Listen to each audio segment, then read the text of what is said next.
Satu di antara tiga ridhonya malaikat itu memohonkan ampunan kepada Allah. Ya Allah ampuni si fulan, ya Allah ampuni si fulan, ya Allah ampuni si fulan. Wa yumditkum bi amwal, dilimpahkan harta. Wa banin, keberkahan dalam anak-anak keturunan. Cuma sejengkal itu yang memasukkan dia ke surga. Masukkan dia ke surga dengan amalan sejengkal itu. Itu Anda bisa pamit dari rapat sebentar hanya untuk sujud. Sujud dan hilang. Anda sudah nggak peduli mau dapat proyek, nggak dapat proyek, sudah nggak peduli Anda. Karena ada sesuatu yang nggak bisa dinilai.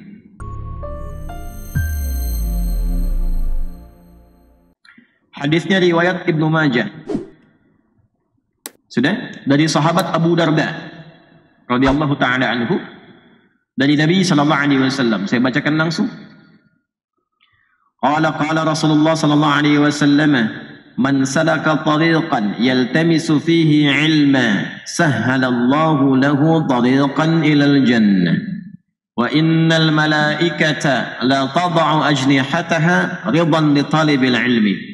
Wa inna talibal 'ilma yastaghfiru lahu man fis samawati wa man fil ardi hatta al-hitan allati fil bihar. Wa innal 'ulama'a warathatul anbiya'i. Wa innal anbiya'a lam yurithu dinaran wala dirhama walakinnahum warathul ilma fahadduhu bihaddin wafir." Atau kama qala sallallahu alaihi wasallam. Paham? Tidak. Man salaka tariqan yaltamisu fihi ilma. Man ismun mausulun yadullu ala faradiyatil 'ammiyah. Man itu kata sambung konjungsi yang kadang menunjuk objek, sesekali subjek, secara personal, sifatnya umum. Jadi kalau kita baca Al-Quran atau hadis, menemukan kata man, ya man, seperti di hadis ini, kan kalimatnya dari Nabi. Ada man, rasakan Nabi sedang berbicara kepada kita secara personal. Itu maksudnya. Ya, itu cara baca. Nanti rasanya akan beda, lain. Kalau kita pakai ilmunya begitu, rasanya lain. Rasakan Nabi sekarang bicara sama kita secara personal. Dan sifatnya general pada siapapun kita. Jangan lihat latar belakang sosialnya, punya kedudukan atau tidak, laki-laki atau perempuan, besar atau kecil. Sepanjang menemukan kalimat itu, rasakan Nabi bicara pada kita secara personal. Ya, di Hidayat. Dan nama siapa? Fulan. Rasakan Nabi yang sedang bicara. Man salaka tariqan yaltamisu fihi ilma. Bawa ke diri pribadi. Adi Hidayat, kalau engkau berusaha keras melangkahkan kakimu, menempuh jalan walaupun berliku, karena ada tariq, ada syari', itu beda. Syari' itu di luar tuh, jalan lebar. Tariq itu jalan kecil yang kadang sifatnya berliku. Ada ulama kekinian kadang mengartikan jalannya lebar tapi kadang macet. Ya, kadang tidak mudah. Adi Hidayat. Nabi yang bicara. Adi Hidayat. Ya, ini digambarkan dalam kalimat tadi ya, jangan dipotong videonya tuh. Dipotong bikin frame. Rasulullah bicara pada Ustadz Adi. Oh, bidah ini. Repot kan. Zaman sekarang tuh aneh-aneh. Rasakan untuk diri kita. Adi Hidayat. Jika engkau mampu menyiapkan dirimu menempuh perjalanan, walaupun jalannya berliku dan tidak mudah, dengan tujuan untuk belajar tuntunan agama, walaupun mungkin satu hadis, satu ayat, karena ilman itu sifatnya nakirah, umum. Mungkin yang dipelajari cuma satu ayat, bahas alif lam mim sampai 3 pertemuan misal, tapi kita ikhlas itu untuk mendapatkan ridha Allah. Sahalallahu lahu tariqan ilal jannah. Itu setiap langkahmu, kata Nabi, setiap langkahmu akan diperintahkan oleh Allah pada malaikat, catat itu untuk meringankan langkahnya ke surga. Bahkan nanti ada di antara hamba-hamba itu yang saat proses hisab itu langsung diperintahkan, sudah nggak usah lama-lama, langsung masuk pintu surga dari pintu mana saja yang kau inginkan. Nanti kita lihat ya, ada syafaat-syafaat yang diberikan oleh Allah. Di antaranya ahli ilmu yang lekat dengan Al-Quran. Qurannya memberikan syafaat atas perintah Allah. Nanti ada syafaat lewat Rasulullah SAW. Nanti ada syafaat lewat orang soleh. Ya, kalau ada orang soleh, siapkan dulu dalam keluarga.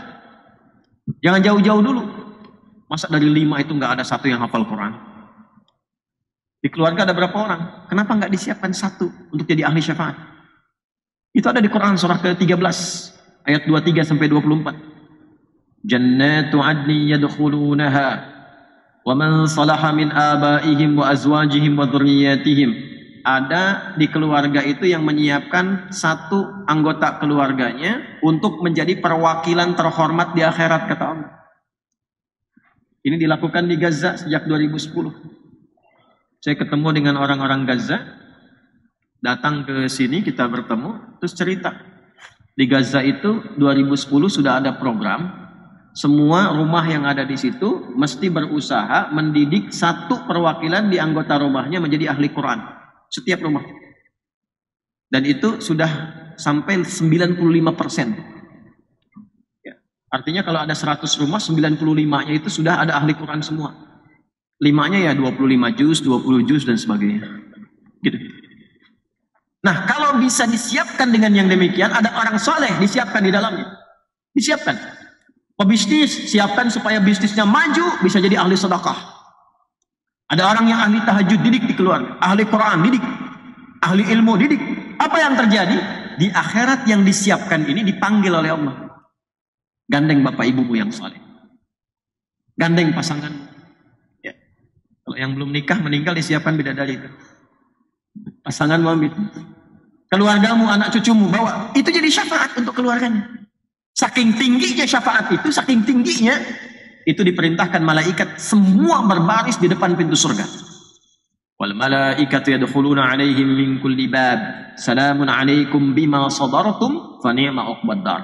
Diperintahkan baris untuk menyambut satu keluarga ini masuk surganya. Dan malaikat mengatakan selamat. Kalimat pertamanya karena Anda sabar saat di dunia. Sabar ya Bu, kalau anaknya masuk pesantren. Sabar. Sabar. Sabar Pak, kalau anaknya sedang mulai menghafal Al-Quran. Sabar dampingi. Lelahnya sebentar Pak. Nanti kalau sudah dia hafal, hilang semua lelah itu. Anda pulang, lihat anak, baru usia 4 tahun, 3 tahun, pulang-pulang sudah murojaah, sedang baca Quran surat Ad-Duha, itu penat semua, hilang. Capek, masalah di kantor, hilang semua. Tiba-tiba Anda peluk, ngaji sama-sama. Keluar aja air mata itu. Apalagi saat dia telepon itu. Ya, ayah, Anda sedang rapat, anak telepon. Terpaksa Anda angkat. Dalam keterpaksaan dia cerita, ayah, hari ini aku selesai menghafal Al-Quran 30 juz. Itu Anda bisa pamit dari rapat sebentar, hanya untuk sujud. Itu sujud. Dan hilang. Anda sudah nggak peduli mau dapat proyek, nggak dapat proyek, sudah nggak peduli Anda. Karena ada sesuatu yang nggak bisa dinilai. Quran itu beda. Nah itu bagian yang bisa disiapkan. Ya, bagian yang bisa disiapkan. Jadi kalau kita bisa kumpulkan sifat-sifat kemuliaan di dalam kehidupan, itu memberikan warna yang berbeda.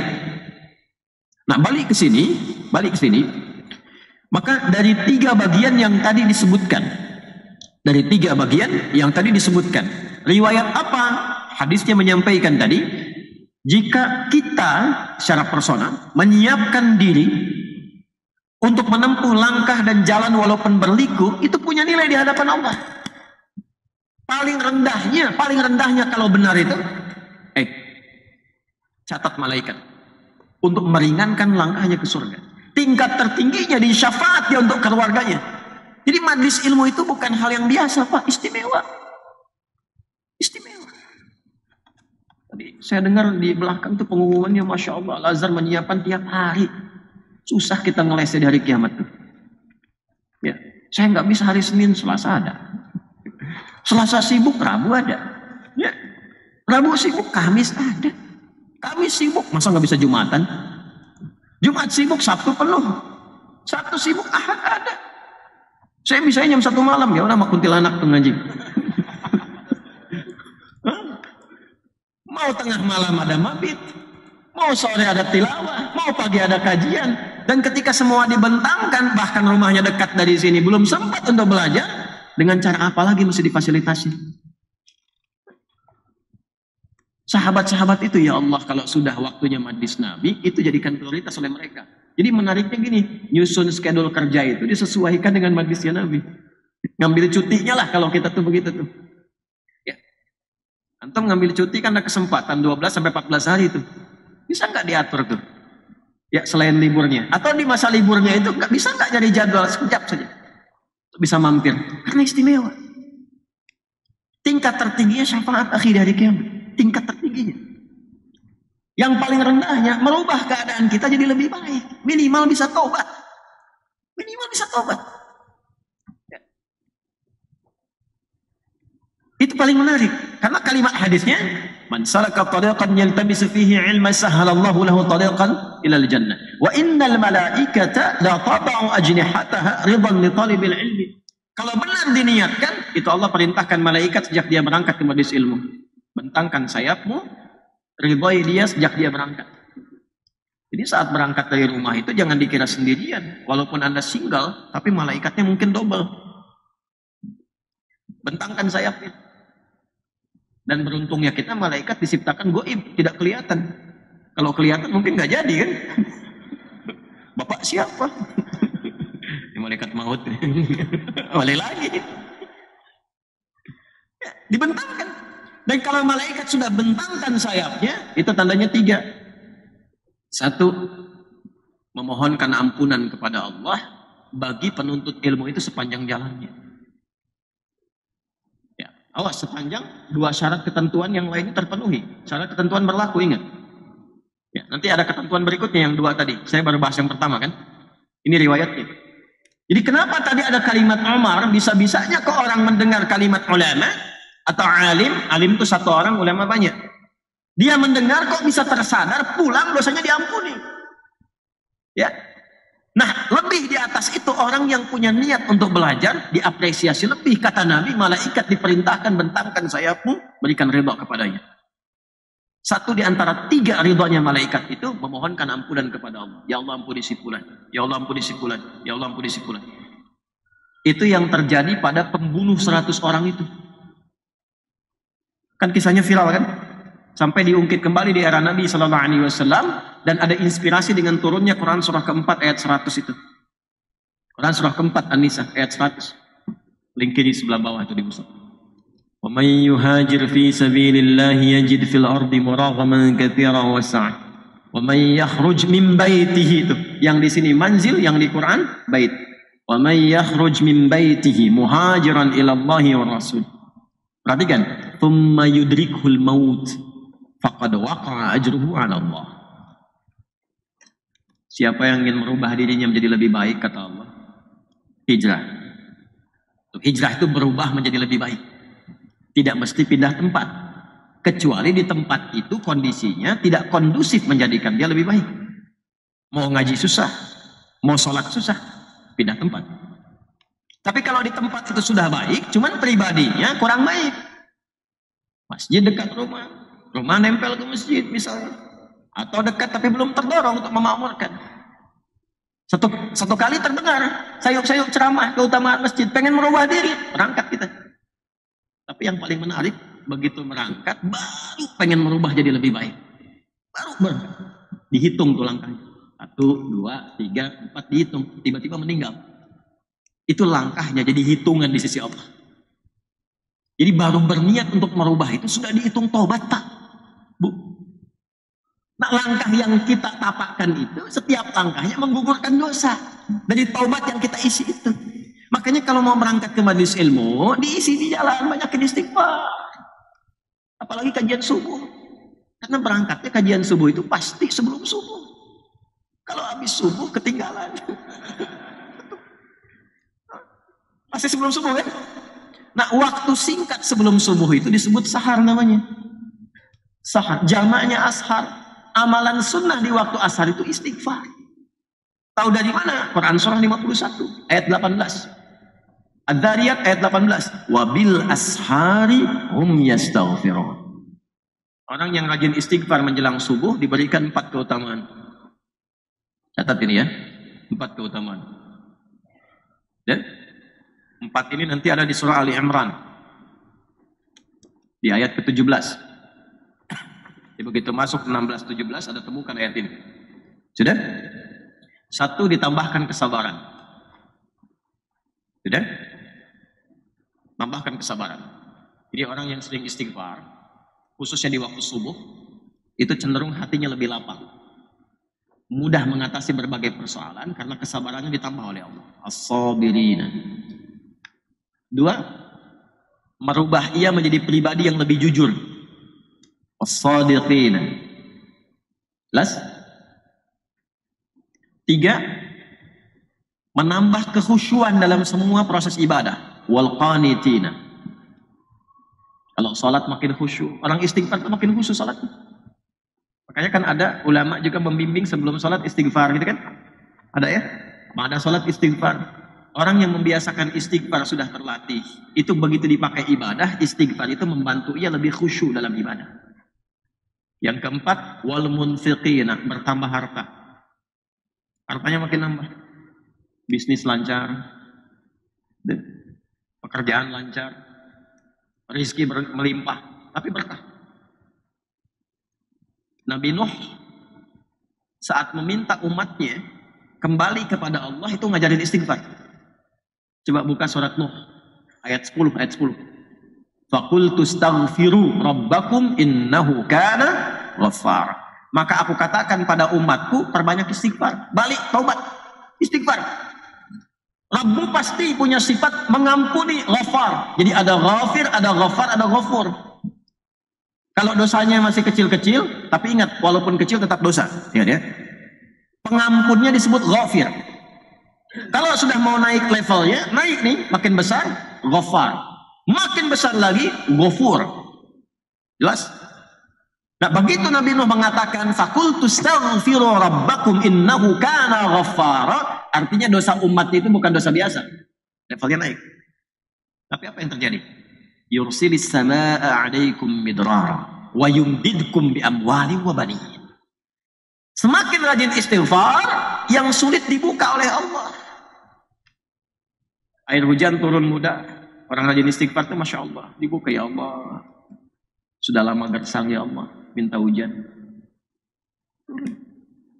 Turun. Makanya istisqa itu kan dibuka dengan taubat. Ya kan? Nah sekarang orang udah rajin taubat. Itu aja. Wa yumdidkum bi amwal. Dilimpahkan harta. Wa banin, keberkahan dalam anak-anak keturunan. Istighfar. Nah kalau sudah dapat itu rumusnya wal munfiqin. Rajin infak. Jadi orientasi istighfarnya bukan cuma ngumpulin, setelah ngumpulin update status. Bertambah harta karena istighfar. Klik. Bukan itu.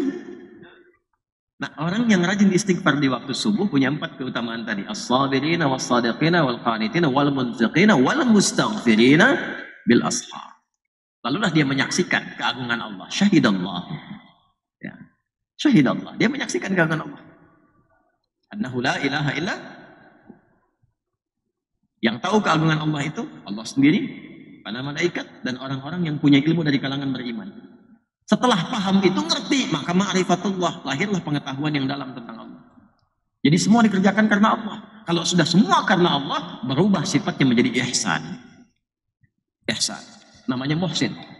Maka itu istighfar itu mengantarkan kita menjadi muhsin. Kan itu amalannya bertahap. Dari ayat 15. Quran surah 51 dari 15 ya.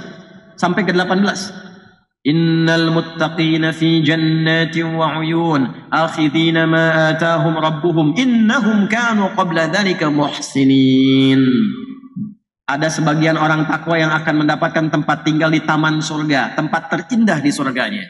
Mereka pasti akan mendapatkan janji dari Rabbnya karena mereka di dunianya menjadi orang ihsan. Apa amalannya? Kanu qalila minal laili ma yahja'un. Mereka itu kalau malam sedikit tidurnya. Sedikit tidurnya. Kalau Allah sudah berfirman, jangan tambah-tambah. Allah bilang sedikit tidur. Antum tambah sedikit-sedikit tidur. Mereka itu sedikit tidurnya. Wabil asharihum yastaghfirun. Dan menjelang subuh, rajin istighfar. Rajin istighfar. Nah itu istighfar itu membentuk karakter ihsan. Kalau sudah ihsan, apa kata Nabi? Di hadis Muslim, nomor hadis yang ke-8. Ya, Imam An-Nawawi menyantumkan itu nomor hadis kedua di Al-Arba'in dari 42 hadis. An ta'budallaha ka'annaka tarahu fa in lam takun tarahu fa innahu yarah. Engkau jadikan semua kegiatanmu sebagai ibadah karena Allah. Walaupun kau tak mampu menatapnya, engkau meyakini sedang ditatap oleh Allah. Allahu Akbar. Makan, minum, ibadah. Beda. Berpakaian ibadah. Dan merasa disaksikan Allah. Antum kalau kerja, merasa disaksikan Allah. Gak mungkin nipu, akhi. Gak mungkin korupsi. Merasa disaksikan. Dan Anda meniatkan pekerjaan itu untuk jadi ibadah. Jadi kalau pulang, gak mungkin bawa yang haram. Minuman gak mungkin cari yang haram. Kalau merasa disaksikan Allah. Karena niat minumnya untuk ibadah. Kalau berumah tangga, gak mungkin nyakiti pasangan. Kenapa? Karena merasa ibadah. Ya. KDRT, KDRW, KD Camat tuh gak ada tuh. Gak ada. Kenapa? Karena merasa ibadah. Ibadah. Nah, balik ke sini, majlis ilmu itu, apalagi kajiannya kalau subuh, berangkat itu isi dengan ibadah. Di jalan sibukkan, minimal istighfar, doa. Nah, semua tapak kita, antum naik di mobil, di kendaraan, kalimat-kalimat kita itu dihitung, dicatat, itu yang menggugurkan dosa. Kan belum tentu nyampe ke tujuan. Kalau sudah kemudian ada majlisnya, mau berangkat di jalan tiba-tiba wafat, itu perintah Allahnya langsung. Faqad waqa'a ajruhu 'ala Allah. Tuliskan pahalanya, diterima taubatnya. Taubat diterima artinya gugur dosanya. Seorang bunuh 100 orang. Konsultasi pada seorang kiai. Kata kiai ini, mohon maaf. Ini pekerjaan Anda spesial. Yang punya spesialisasi bimbing seperti ini, ada kiai fulan di tempat sana. Kalau anak kemampuannya cuma nyampe sini, rekomendasikan dah ke sana, di sana aja. Itu lebih bagus bimbing daripada saya. Tuh kiai bagus begitu. Dulu ulama begitu. Kalau merasa bukan bidangnya, direferensikan, bukan membid'ahkan. Itu. Dia tidak harus menguasai, tapi memberikan bimbingan supaya orang itu mendapatkan sesuai kebutuhannya. Ustadz apa ini? Oh saya tidak tahu kalau ini. Datang aja ke majlis bulan ya. Beliau yang lebih paham tentang ini. Nah begitu caranya. Itu ulama namanya. Begitu berangkat, dia tempuh jalan. Dia pakai tuh riwayat itu. Sambil menyesal. Tiba kemudian meninggal di tengah jalan. Apa perintah Allah pada malaikat? Yang paling viral kan ukur jaraknya kan. Ternyata lebih sejengkal aja. Lebih dekat ke tempat tujuan. Kalau begini, tengah-tengahnya ini, lebih sejengkal, lebih dekat ke tempat tujuan. Tapi poinnya bukan sejengkal itu. Setiap tapaknya dihitung untuk menggugurkan dosanya. Dihitung. Begitu menyesal, gugur, selesai. Habis itu dosa. Ternyata ketika habis punya amalan cuma sejengkal. Dan belum nyampe ke tempat tujuan itu, cuma sejengkal. Itu yang memasukkan dia ke surga. Masukkan dia ke surga dengan amalan sejengkal itu. Sekarang ruangnya banyak. Saya baca berita ada seorang chef meninggal. Tergerak hati ini untuk mendoakan. Baik, kenapa nih orang baik? Rupanya saya baru dapat videonya kemarin, lihat. Cuma lihat, nggak dilihatkan orang. Cuma lagi buka gitu, lihat. Saya pengen lihat. Kadang-kadang saya suka lihat juga YouTube apa gitu, lihat sekilas. Tiba-tiba ada beliau itu. Oh ini rupa yang menjadikan dia itu dapat rahmat Allah. Teman-temannya sudah ngasih kepada dia berbagai macam informasi. Udah kamu susah mau jadi baik tuh, kamu dosanya udah banyak. Oh kalau kamu datang mau umroh, dia pengen umroh, pengen berubah. Oh kamu nanti akan begini, begitu susah kamu di sana, celaka kamu begini begitu. Tapi dia sudah bosan dengan kehidupannya, pengen berubah. Perhatikan cara Allah mengantarkannya pada husnul khatimah. Nangis ya. Berangkat kemudian ke tanah suci, depan Ka'bah dia tumpahkan semua rasa kegelisahannya, tenang dia melihat kehidupan. Ternyata nggak seperti yang digambarkan orang. Perhatikan setan bagaimana dengan caranya dia menghambat. Berubah jadi lebih baik, penampilan makin baik, makin dekat dengan Allah. Ternyata itu proses yang disiapkan oleh Allah yang mengantarkan dia pada keadaan husnul khatimah. Dalam keadaan baik itulah dia berpulang kepada Allah.